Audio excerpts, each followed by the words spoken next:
RKS maths की कक्षा के सभी विद्यार्थियों को मेरा नमस्कार।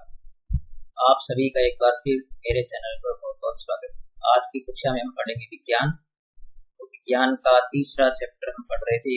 पहले एक वीडियो इसका मैं पहले अपलोड कर चुका हूँ और आगे का भाग आज पढ़ते हैं। तो चलते हैं चैप्टर पर। आज का टेक्स्ट शुरू करने से पहले हम पिछली वीडियो में पढ़ी कुछ बातों को फटाफट दोहरा लेते हैं। पिछली बार की वीडियो में हमने धातुओं के भौतिक गुणों के बारे में पढ़ा था। तो भौतिक गुणों को एक बार हम फिर फटाफट में दोहरा लेते हैं। धातु जो है वो सामान्य सारे ठोस होते हैं, हमने पढ़ा था। तो एकमात्र जो इसका अपवाद होता है पारा। पारा जो है वो सामान्य तापमान पर जो कमरे के तापमान पर द्रव होता है। तो पारे के अलावा लगभग सभी धातुएं ठोस होती है। उसकी कठोरता अलग अलग हो सकती है। जैसे कुछ हमने पढ़ा था कि जैसे गैलियम या सीजियम जो ऐसे धातु हैं जो नरम होते हैं उनको वो अपने हथेली पर रखने पर भी पिघल सकते हैं। इसके अलावा सोडियम या पोटेशियम जो है वो नरम होते हैं, उनको चाकू से काटा जा सकता है। धातुओं की कठोरता अलग अलग हो सकती है, लेकिन और ये सभी धातु जो है वो ठोस होते हैं। इसके अलावा दूसरा इसका जो हमने पढ़ा था कि इनकी जो स्वच्छ पृष्ठ होते हैं वो चमकते हैं, ठीक है, चमकदार होती है। इनकी स्वच्छ पृष्ठ जो है वो चमकदार होती है। तो इसे अपने दांतों को देखते हैं, उनको साफ करेंगे, पृष्ठ चमकता है हमेशा। और तीसरा जो है वो सारे धातु जो है वो आघात बर्धनीय होते हैं, ठीक है, आघात बद्ध होते हैं। आघात बद्ध का मतलब है कि जब उनको धातु किसी टुकड़े पर चोट मारेंगे तो वो फैलता है, तो आघात बर्धनीय होता है। उनकी चदरें बनाई जा सकती है। और इसके अलावा हमने पढ़ा था कि सारे धातु जो वो तन्य होते हैं, उनमें तन्यता होती है। तो तन्यता का मतलब है कि तार खींचे जा सकते हैं। जैसे हमने पढ़ा था कि जो सोना होता है उसके 1 ग्राम सोने से भी हमने पढ़ा था कि 2 किलोमीटर लंबा तार को खींचा जा सकता है।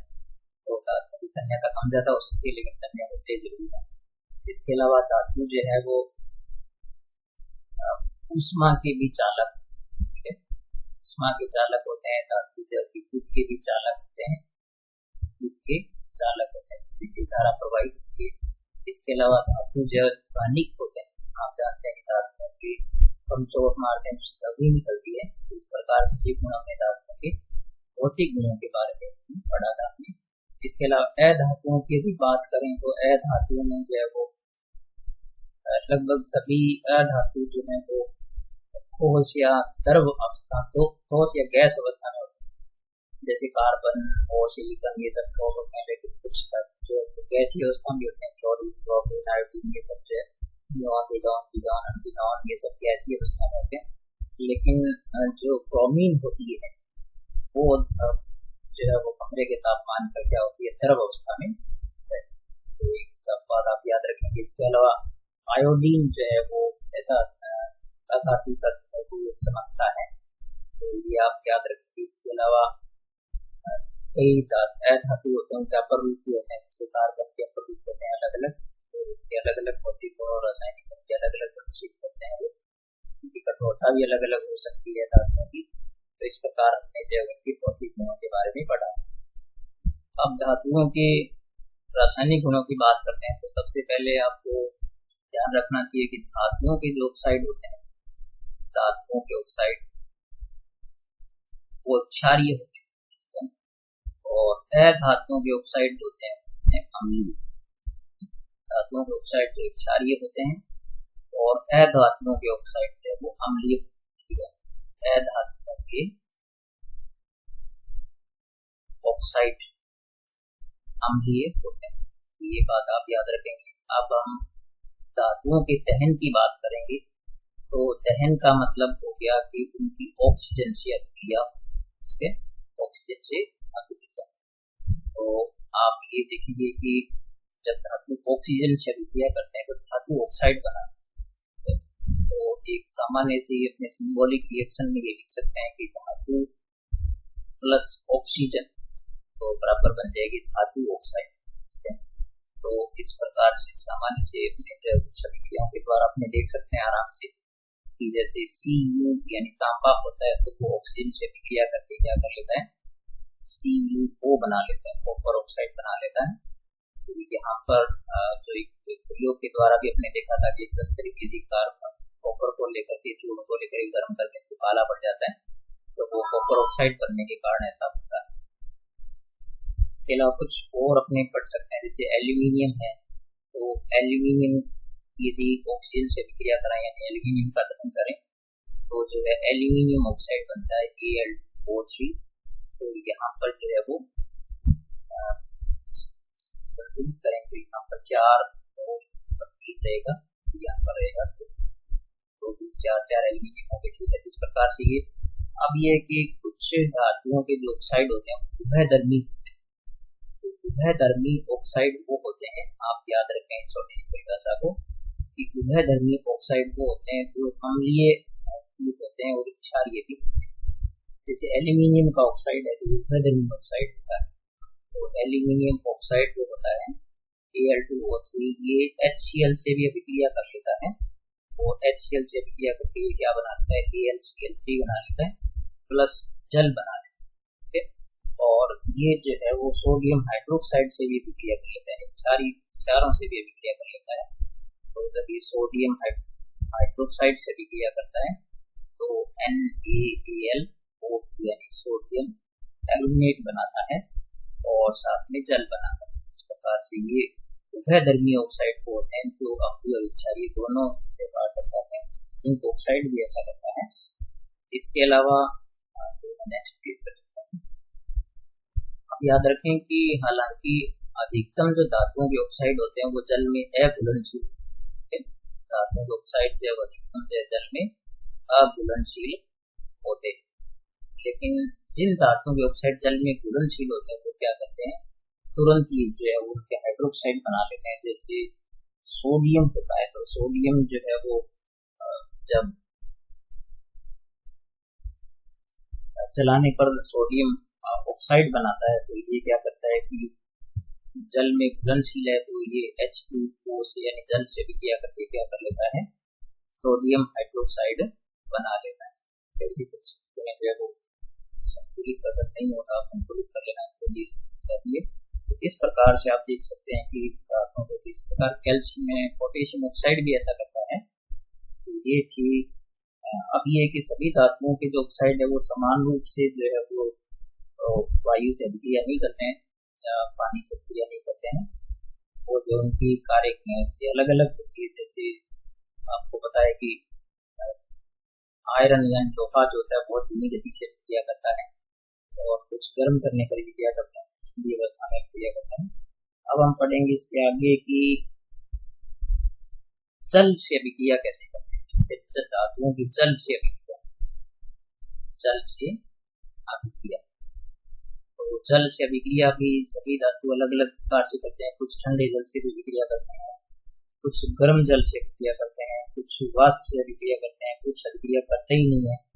तो यहाँ पर जो है वो आपको सबसे पहले तो हमें ये याद रखना है कि धातु जो है वो एक सिंबॉलिक रूप से अपने अभिक्रिया लिखें कि धातु जल से अभिक्रिया करके क्या बनाते हैं धातु ऑक्साइड बनाते हैं, ठीक है। धातु ऑक्साइड बनाते हैं और प्लस क्या होता है हाइड्रोजन निकलते हैं, ये एक सामान्य अभिक्रिया होगी। इसके अलावा धातु ऑक्साइड जो है वो जो जल में घुलनशील होते हैं वो क्या कर लेते हैं इस प्रकार से इसको हाइड्रोक्साइड भी बना लेते हैं। तो ये याद रखना है। जैसे आप देख सकते हैं कि पोटेशियम जो है वो जब जल से अभिक्रिया करता है तो क्या करता है वो सीधा एक हाइड्रोक्साइड बना लेता है और हाइड्रोजन गैस देता है। जैसे कि वो गैस बना लेगा और साथ में हाइड्रोजन दे देगा, क्योंकि पहले वो क्या बनाएगा ऑक्साइड बनाएगा लेकिन जल में घुलनशील होने का शीघ्र ही वो क्या करता है हाइड्रोक्साइड बदल जाता है और हाइड्रोजन गैस देता है। इसी प्रकार से जो कैल्शियम होता है इसके बारे में एक सामान्य सी बात आपसे पूछी जा सकती है, कैल्शियम का टुकड़ा जो है वो पानी पर तैरता क्यों है। उसमें भी यही होता है कि कैल्शियम क्या करता है कि जब जल से अभिक्रिया करता है ठंडे जल से तो ये कैल्शियम हाइड्रोक्साइड बना लेता है और जो हाइड्रोजन गैस होती है उसके बुलबुले जो उसके पृष्ठ पर चिपक जाते हैं, इस कारण से वो बुलबुले चिपकने के कारण क्या हल्का हो जाता है। इस प्रकार से कैल्शियम का वो पानी के स्तर पर तैरने लगता है। इस प्रकार का व्यवहार जो है कुछ मैग्नीशियम भी ऐसा ही दर्शाता है। इसके अलावा जो एल्यूमिनियम होता है वो गर्म जल से विक्रिया करते हैं, ठंडे जल से करते हैं। तो एल्यूमिनियम जो है वो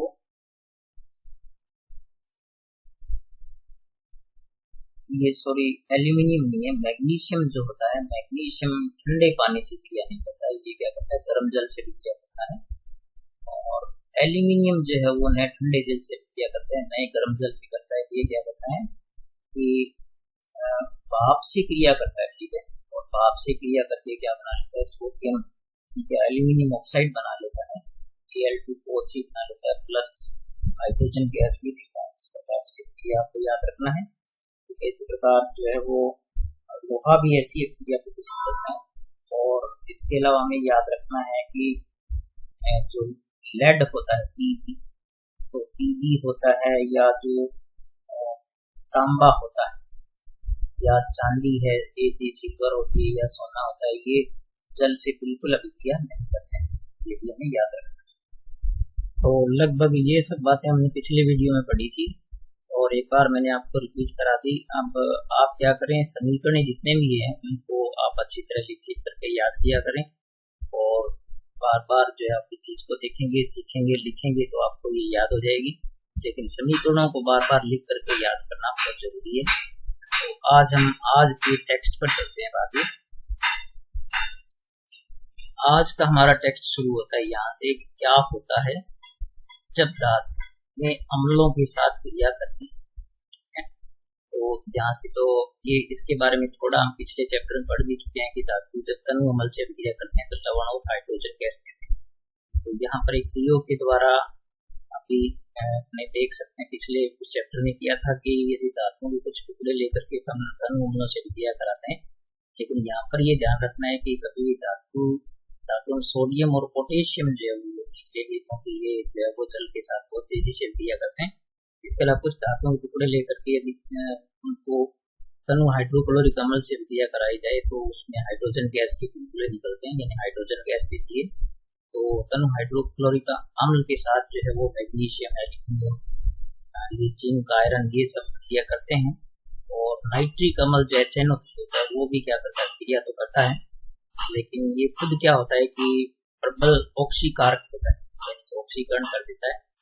तो यह हाइड्रोजन को ऑक्सीकृत करके जल में परिवर्तित कर देता है और साथ में क्या बना लेता है, ये इनके ऑक्साइड बना देता है नाइट्रोजन के, ये याद रखना है। इसके अलावा मैग्नीशियम भी जो है वो तनु HNO के साथ क्रिया करके गैस से करता है, लेकिन यहाँ पर मैग्नीशियम की जो अभिक्रिया की दर है वो सबसे तेज होती है।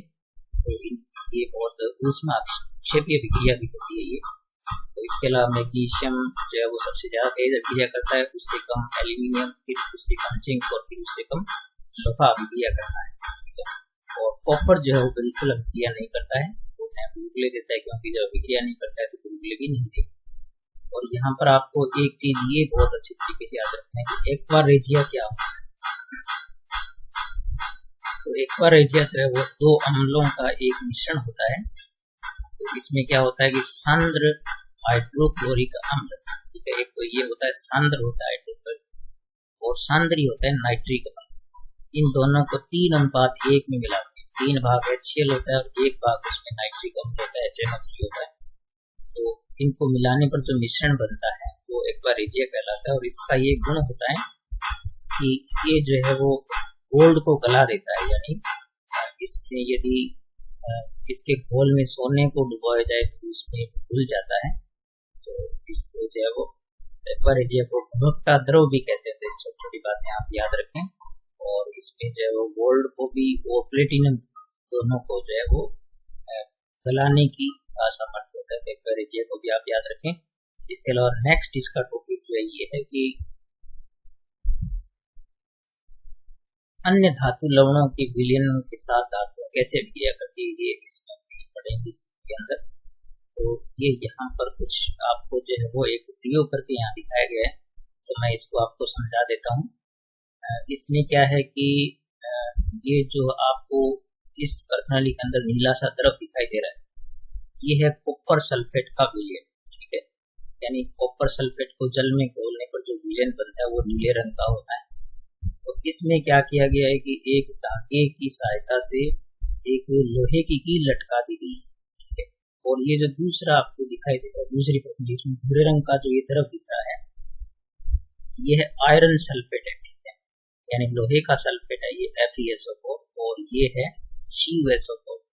तो इसमें भी क्या किया गया है कि इसमें एक तांबे की कील को लटका दिया गया है, और कुछ देर बाद इनको निकाल करके देखेंगे तो आप ये पाएंगे कि जो ये लोहे की कील लटकाई गई है इसमें, ठीक है, जो कॉपर सल्फेट के यानी CuSO4 के जलीय विलयन के अंदर जब लोहे की कील लटकाएंगे, बाहर निकाल के जब लगभग 20 मिनट के बाद अपने देखेंगे तो ये पाएंगे कि वो कील जो आपको तांबे की नजर आई, ऐसा लगेगा कि ये कील तांबे की बन गई है। तो ऐसा इसलिए होता है कि ये जो यहाँ पर जैसे दिखाया गया कि धातु जो होता है वो जब लवण के साथ क्रिया करता है, धातु अन्य धातु के लवण के साथ क्रिया करता है, तो यदि ये धातु जो सक्रिय होता है तो वो दूसरे को यहाँ से हटा देता है, खुद का लवण बना लेता है और उस धातु को मुक्त कर देता है। तो इस स्थिति में यही हुआ है कि यहाँ पर जो, चूंकि ये तो लवण था, यहाँ पर लवण बी का जो लवण विलयन है, क्योंकि यहाँ पर CuSO4 था, इसमें जब लोहे की कील डाली गई तो लोहे ने क्या कर दिया, यहाँ से तांबे को विस्थापित करके और लोहे का लवण बना लिया, और धातु जो है तांबा मुक्त हो जाता है, इस कारण से उसकी परत चढ़ जाती है। जबकि यहाँ पर जो आयरन सल्फेट था, आयरन का लवण था, तो इसमें जब तांबे की कील लटकाई गई तो तांबा जो है वो लोहे से कम सक्रिय होता है, इसलिए उसको विस्थापित नहीं कर पाता, इसलिए ये जो कील आपको तांबे की ही नजर आएगी, इस पे कोई परिवर्तन नहीं आएगा। तो इस प्रकार से आपको याद रखना है कि सक्रिय धातु जो है वो कम सक्रिय धातु को वहां से विस्थापित कर देता है। तो इस प्रकार से आपको याद रखना है ये कि कॉपर और आयरन में से जो ज्यादा क्रियाशील है वो होता है आयरन होता है। आयरन कॉपर को विस्थापित कर सकता है, कॉपर आयरन को विस्थापित नहीं कर सकता। अब ये यहाँ पर बहुत ही इम्पोर्टेंट आपके लिए जो टॉपिक है, ये सक्रियता श्रेणियां है। धातु जो है वो अलग अलग उनकी सक्रियता होती है।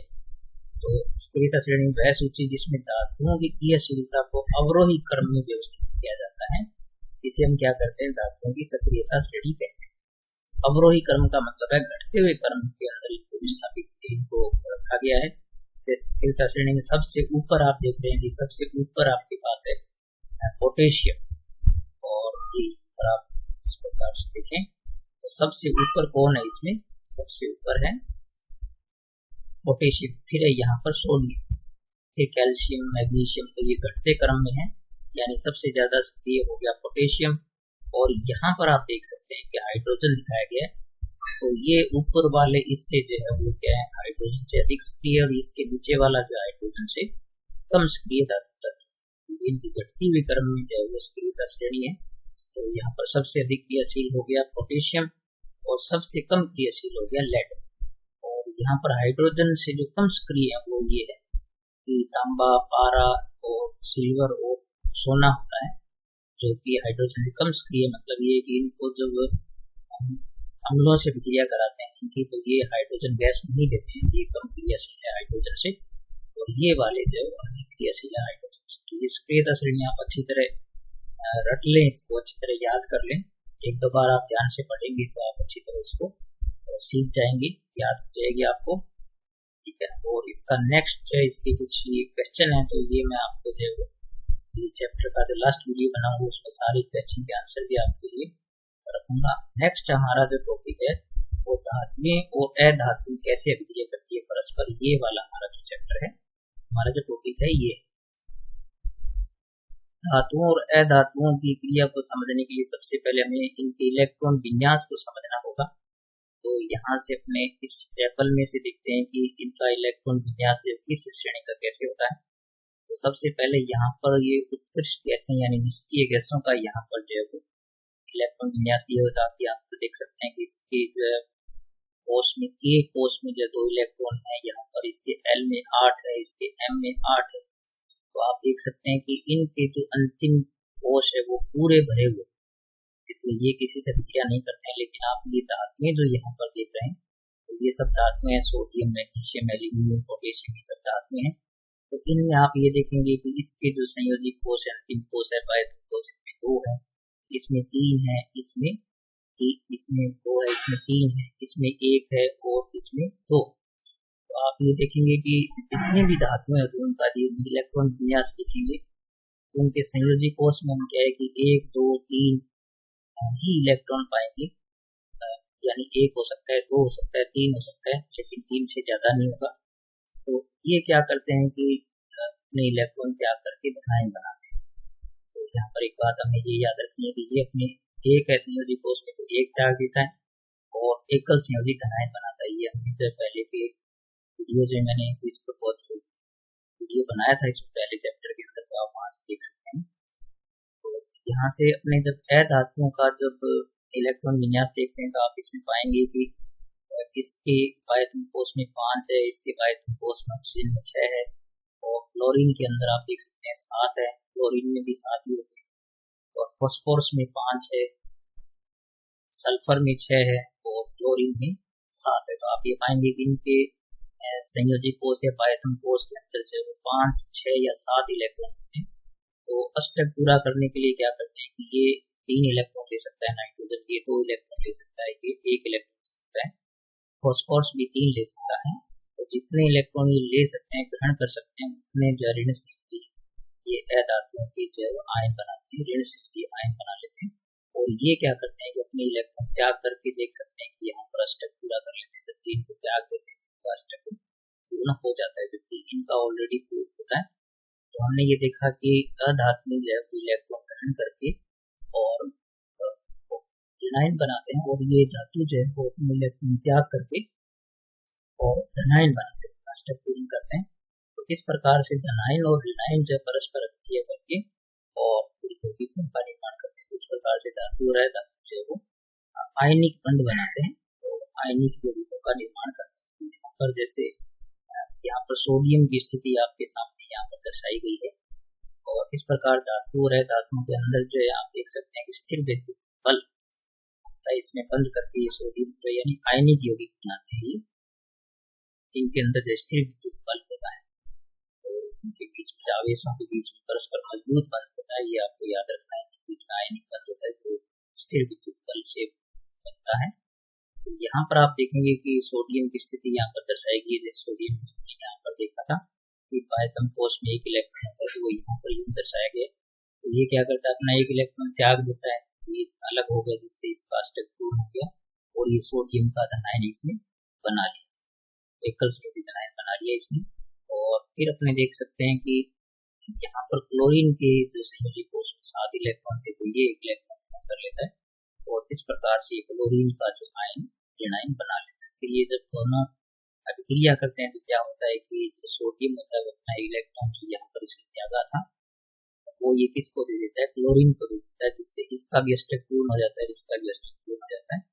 इस प्रकार से ये जो है NaCl जो बनता है इसमें ये धनीय भाग हो गया, धनीय ध्रुव हो गया और ये हो गया ऋणीय, जिससे इनके बीच में स्थिर विद्युत बल कार्य करता है जिससे आयनिक यौगिक का निर्माण होता है। इस प्रकार से ये इनके बीच में आयनिक बंध बनता है उसको कर सकते हैं। इसके अलावा मैग्नीशियम की यहाँ पर स्थिति बताई गई है कि मैग्नीशियम अपने 2 इलेक्ट्रॉन त्याग सकता है और क्लोरीन जो है वो 1 इलेक्ट्रॉन लेता है। तो इस प्रकार से इसके 2 इलेक्ट्रॉन लेने के लिए क्लोरीन के 2 परमाणु चाहिए, तो 1-1 इलेक्ट्रॉन ये ले लेते हैं। तो इस प्रकार से जो है वो मैग्नीशियम जो है वो फिर संयोजी धनायन हो गया यहाँ पर और क्लोरीन जो है फिर संयोजी ऋणायन होता है। तो 2 क्लोरीन के परमाणु अलग अलग आकर के 1-1 इलेक्ट्रॉन लेते हैं। इस प्रकार से MgCl2 का निर्माण होता है। तो ये पूरा नेक्स्ट वीडियो में आपको और अच्छी तरह समझाता हूँ इस प्रकार से जो ये आयनिक यौगिक करते हैं। तो लेकिन आपको इलेक्ट्रॉन विन्यास को इसको अच्छी तरह समझाना चाहिए कि क्यों इलेक्ट्रॉन त्यागते हैं, क्यों ग्रहण करते हैं, कैसी स्थिति होता है। तो ये सब चीजें जो आप ध्यान में रखें। तो आपने देखा कि धातु से अधातु में इलेक्ट्रॉन के स्थानांतरण से बने यौगिकों को आयनिक यौगिक कहते हैं। ये आप यहाँ पर याद रखेंगे क्या होता है, आयनिक यौगिक होते हैं और उनको विद्युत संयोजक यौगिक भी कहा जाता है। ठीक है, तो इसमें आप ये देखेंगे, इसमें आपसे पूछा गया कि MgCl2 में आप जो है वो धनायन और ऋणायन का नाम बता सकते हैं। तो हम आसानी से बता सकते हैं किसी यौगिक में जो पहला तत्व होता है या पहला आयनिक भाग जो होता है वो होता है धनायन, दूसरा होता है ऋणायन। मैग्नीशियम जो है वो धनायन हो गया, तो क्लोरीन हो गया ऋणायन। तो भी हम आसानी से बता सकते हैं। नेक्स्ट हमारा जो टॉपिक है वो आयनिक यौगिकों के गुण धर्म है। आयनिक यौगिकों के क्या गुण धर्म है, वो क्या है, कैसे अभिक्रिया करते हैं, कैसे क्रियाकलाप करते हैं, इसको हम पढ़ते हैं।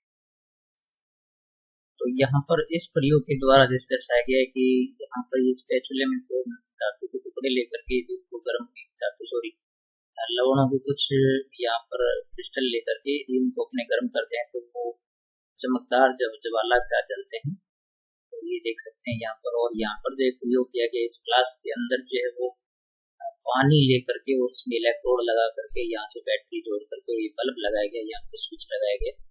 तो जब क्या करते हैं कि इस पानी के अंदर यदि हम थोड़ी लवण की मात्रा घोल देते हैं तो आप देखेंगे कि यहाँ स्विच ऑन करने पर ये बल्ब चलने लगता है। तो इससे ये स्पष्ट है कि लवणों का जो जलीय विलयन है वो विद्युत की चालकता को प्रदर्शित करता है। ये आप याद रखें। जैसे पानी में थोड़ा सा नमक घोल दें तो ये विद्युत का चालन करेगा, तो शुद्ध जल जो विद्युत का कुचालक होता है। तो ये भी आप याद रखें। इसके अलावा कुछ जो है वो यहाँ पर इनके क्योंकि जितने आयनिक यौगिक होते हैं वो धातुओं के आयनिक बंध द्वारा बंधे रहते हैं।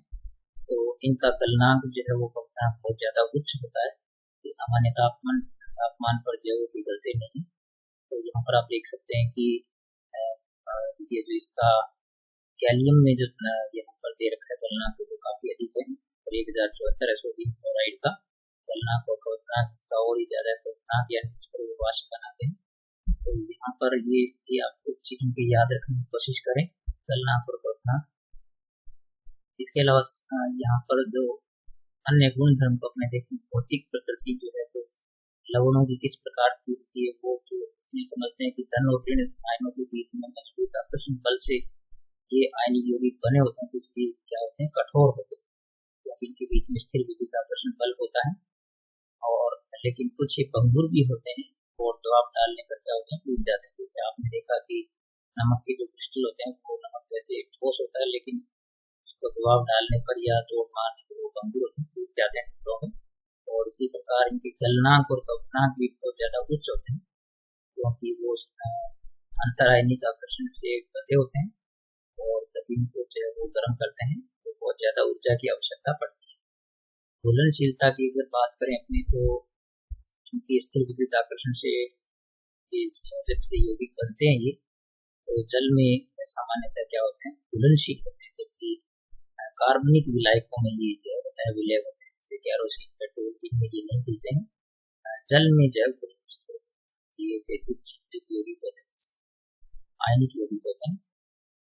और विद्युत चालकता की यदि बात करें तो इनके जो ठोस जो आप देख सकते हैं क्रिस्टल होते हैं वो विद्युत के चालक नहीं होते हैं। लेकिन जलीय विलयन में क्या करते हैं कि इसका चालन करते हैं क्योंकि जलीय विलयन में घोलने पर जो इनकी गतिज ऊर्जा जो है बढ़ जाती है जिसके कारण ये विद्युत का चालन करते हैं। तो ठोस होने पर जो है क्योंकि उनके जो आयनिक यौगिक विद्युत का चालन नहीं करते हैं तो ठोस अवस्था में क्या होता है कि आयनों की गति संभव नहीं होती, इस कारण से ये नहीं करते। जबकि गलित अवस्था में विद्युत का चालन कर सकते हैं। तो ये इनकी जो विद्युत चालकता से संबंधित गुण धर्म थे। क्वेश्चन मैं आपको नेक्स्ट वीडियो में बताऊंगा। और धातुओं की प्राप्ति, तो ये बहुत महत्वपूर्ण सवाल ये उठता है कि इतने धातु जो है वो हमें कैसे प्राप्त होते हैं। तो इनके बारे में बहुत ही महत्वपूर्ण और रुचिकर जो है वो ये चीज है कि धातु में कैसे प्राप्त होते हैं। तो लगभग सभी धातुएं जो है वो खनिज से खनिज के रूप में पृथ्वी से प्राप्त होती है। पृथ्वी की जो ऊपर पट्टी है यानी पृथ्वी के गर्भ में जो धातुएं लगभग सारी खनिज के रूप में होती है और उनको रासायनिक अभिक्रियाओं के द्वारा जो है प्राप्त किया जाता है। जैसे आपने देखा हुआ है कि सोडियम क्लोराइड जो हमें समुद्र से मिलता है, समुद्र के पानी से मिलता है, या चट्टानी नमक भी होता है। और इसके अलावा जो बहुत सारे खनिज जो है वो निकाले जाते हैं। जैसे राजस्थान में जो है वो चूना पत्थर निकलता है, कैल्शियम सल्फेट निकलता है तो जिसको चूना पत्थर भी कहते हैं, जिप्सम भी कहते हैं जिसको। तो ये खनिज के रूप में पाए जाते हैं। और अन्य खदानें जो है वहाँ पर कोयले की, तांबे की और अन्य अयशक्ति उसमें है जहाँ पर भी अलग अलग खदानों से निकाले जाते हैं धातु रासायनिक अभिक्रियाओं के द्वारा प्राप्त किए जाते हैं। तो ये आप यहाँ पर खनिज की परिभाषा याद रखें कि पृथ्वी की प्रॉपर्टी प्राकृतिक रूप से पाए जाने वाले तत्वों या यौगिकों को क्या कहते हैं, खनिज कहते हैं। कुछ धातु जो है वो मुक्त अवस्था में भी पाए जाते हैं, जैसे जो निष्क्रिय धातु होते हैं सोना चांदी वगैरह, वो कुछ मुक्त अवस्था में भी पाए जाते हैं। और जिन खनिजों से जो है वो कोई विशेष धातु काफी मात्रा में होती है जिसे निकालना लाभकारी होता है, उससे अपने क्या कहते हैं, अयस्क। तो अयस्क और खनिज में यही अंतर होता है कि खनिज जो होता है वो धातु का यौगिक होता है, जबकि अयस्क वो धातु का यौगिक होता है जिससे वो धातु प्राप्त किया जा सकता है और आसानी से और लाभकारी स्थिति में प्राप्त किया जा सकता है, उसे क्या कहते हैं, अयस्क। ये भी परिभाषा आप याद रखें। अब धातुओं का निष्कर्षण जो है वो एक उसकी प्रक्रिया है अपनी, उसको जानते हैं।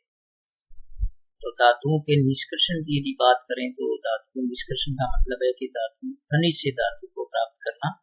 तो यहाँ पर इनको 3 भागों में बांटा जा सकता है। जैसे देख सकते हैं कि ये पोटेशियम, सोडियम, कैल्शियम और मैग्नीशियम ये उच्च क्रियाशील धातु होते हैं जिनको विद्युत अपघटन विधि से प्राप्त किया जाता है।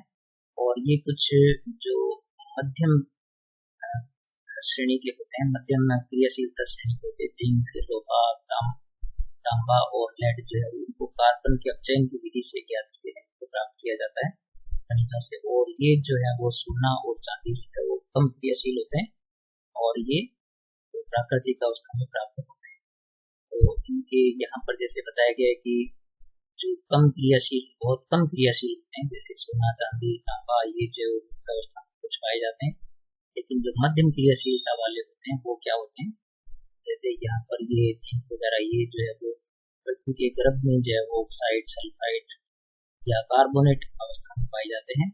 और इनको जो है वो धातु निष्कर्षण विधि से रासायनिक विधि द्वारा प्राप्त किया जाता है।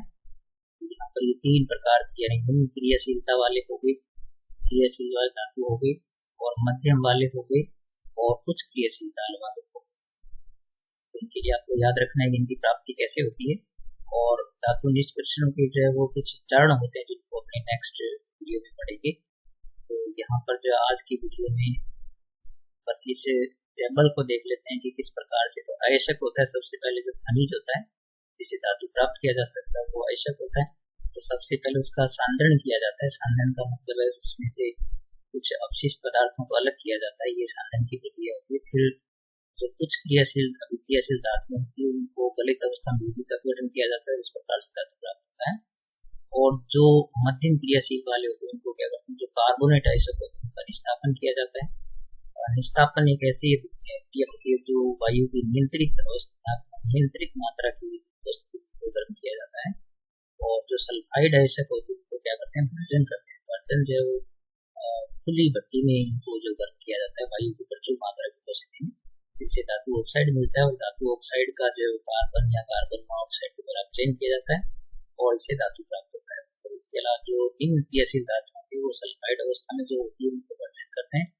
और भर्जन के बाद जो है वो धातु प्राप्त होता है अपचयन विधि के द्वारा। इस प्रकार से लास्ट में बाद में धातुओं क्या करते हैं, परिष्करण करते हैं। परिष्करण में जो अशुद्धि रह जाती है उसको अलग अलग विधि के द्वारा शुद्ध किया जाता है। तो इस प्रकार से जो है वो हम इन सारे स्टेप को जो है करके नेक्स्ट वीडियो में पढ़ेंगे। तो आज की वीडियो के लिए इतना ही। और इस वीडियो का आपको पूरा ध्यान से जो है वो सुनिए, अच्छी तरह हर चीजों को पढ़ने की कोशिश करें। कुछ उनके बिंदु मैं आपको नेक्स्ट वीडियो में शुरू बताता ही बताऊंगा आपको। ठीक है बच्चों, आप पढ़ते रहिए और मेरा वीडियो लाइक जरूर कीजिए, कमेंट किया करें और पूरा वीडियो देखा करें। तो मिलेंगे नेक्स्ट वीडियो में, तब तक नमस्कार।